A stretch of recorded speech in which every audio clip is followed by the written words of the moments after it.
pemeriksaan itu. Tapi saya bisa menduga ya, pasti dalam kasus ini yang nomor satu diperiksa adalah Ibtu Rudiana, karena disitulah mulainya terjadinya blunder ya, seakan-akan penyidikan yang dulu sudah selesai ya, tahun 2016 dengan putusan ingkrah itu, ternyata di belakangnya itu jadi diawali dengan tuduhan-tuduhan bahwa itu kasus yang direkayasa, terutama direkayasa oleh Rudiana itu kan, gitu kan, dia yang nangkep, kemudian apa dia bikin LP kan, gitu kan, sehingga diragukan karena LP-nya waktu itu kok sudah ditangkap tapi belum ada LP dan sebagainya itu kan. Jadi pasti akan diperiksa kembali dulu sebetulnya yang terjadi itu seperti apa. Masalahnya adalah kalau penyidik yang sekarang ini kan dia kan tidak nangani dulu. Jadi yang diperiksa pasti yang dulu terlibat itu akan diperiksa semua gitu. Apa yang terjadi? Pak Arianto, tapi apakah memang ada atensi khusus karena Ibtu Rudiana saat ini memang masih menjadi seorang Polri aktif? Betul. Jadi ini menjadi atensi khusus Kapolri. Kemarin begitu rame-rame itu kan beliau perintahkan untuk eksaminasi ya, Propam, Irwasum turun. Itu artinya apakah ada pelanggaran etika, kalau itu Propam ya. Kemudian Irwasum apakah ada pelanggaran manajemen di situ gitu. Jadi semua tim itu turun, kemudian sudah meriksa Rudiana, kemudian dan yang lain-lain gitu. Cuman hasilnya tidak diekspos karena kan saya tidak tahu lah mengapa tidak diekspos. Tapi yang jelas sekarang ini proses yang dilakukan oleh penyidikan di Polda itu adalah kelanjutan daripada proses yang dulu dianggap sudah tuntas itu, tapi kemudian kan masih bermasalah. Pak, apakah memang hasil yang tidak diekspos itu karena mungkin saja memang itu Rudiana ini ada dugaan bahwa ikut mengungkapkan dan juga ikut menangkap pelakunya? Apakah betul itu, Pak? Kalau dugaan saya jelas itu, uang dari itunya memang dia kan bikin LP kan? Dia dugaan bikin jelas LP. Maksudnya ikut melakukan? Iya, ikut melakukan penangkapan. Memang dari keterangan itu kan gitu. Karena seharusnya tidak boleh ya Pak, karena beliau adalah seorang.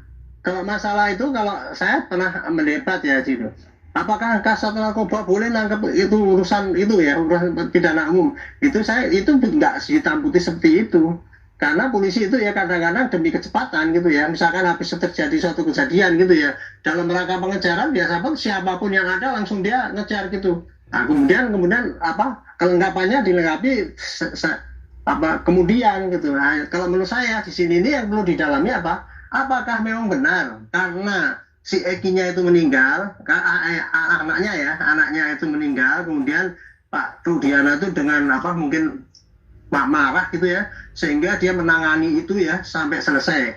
Tapi yang saya dengar itu tidak. Jadi Rudiana itu hanya tahap pertama saja bikin LP, kemudian berkas itu yang menangani reserse umum gitu. Jadi yang memberkas itu juga semua bukan Rudiana gitu. Rudiana itu hanya bikin LP dan kemudian menyerahkan kepada reserse, dan disitulah yang saya dengar itu kemudian berkas itu bisa selesai sampai di sidang itu. Ya, Pak Arianto, ini kemarin ada saksi Liga Akbar namanya, teman dari Eki, yang mengatakan bahwa meminta Ibtu Rudiana untuk jujur dan terbuka soal kasus ini. Apakah mungkin ini juga sudah diketahui oleh pihak kepolisian terkait sebenarnya harus jujur? Ya itu, saya kira kemarin waktu Propam turun itu juga pasti dia diminta untuk bicara jujur ya, pasti gitu. Ya, kalau saya pribadi saya percayalah bahwa itu dalam kasus ini memang dulu yang melakukan penangkapan itu Pak Rudiana, tapi kemudian setelah ditangkap diperiksa sementara oleh dia, sebentar kemudian diserahkan ke reserse untuk ditangani selanjutnya, dan dia nggak ada di situ barangkali ya, BAP-nya yang memeriksa Rudiana juga tidak ada kan. Apa mungkin ya Pak sanksi jika memang pada akhirnya diketahui bahwa Ibtu Rudiana ini melakukan penangkapan, seharusnya tidak boleh tetapi? Ya.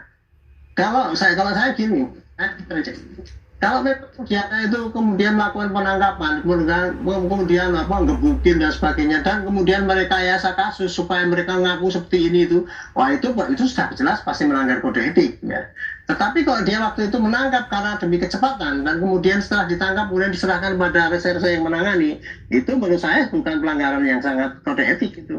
Itu karena memang kewajibannya dia sebagai polisi, kemudian ada suatu kejadian dan dia tahu masalahnya, kemudian dia melakukan tindakan pertama dan kemudian diserahkan selanjutnya kepada reserse yang berwenang gitu. Itu harus dilihat-lihat gitu. Jadi kita jangan asal hukum kepada yang tidak bersalah pun. Dan seperti kita kan pada orang-orang yang ini kan yang nggak bersalah nggak boleh diponis seenaknya sendiri. Sama juga dengan anggota itu, petugas itu gitu. Oke, Pak Haryanto. Ada desakan juga untuk dari pihak polisian untuk membuat tim pencari fakta. Dari Kapolri sendiri ada tensi untuk melakukan itu atau sudah dibicarakan di internal Polri sendiri atau bagaimana, Pak? Kalau saya nggak dengar itu ya, memang desakan-desakan menjadi tim pencari fakta itu ada gitu ya. Dan itu kalau memang nanti diperintahkan oleh presiden ya pasti nanti dibikin. Tidak ada kewenangan daripada Kapolri untuk menolak dan sebagainya. Tapi Pak Kapolri itu meresponnya itu hanya memerintahkan kepada jajarannya untuk betul-betul melaksanakan penelitian kembali apa yang sebenarnya terjadi gitu. Ya, oke. Jadi kita tunggu terus pihak kepolisian mengungkap kasus ini pun juga atensi dari Kapolri terkait dengan kasus ini dan semua.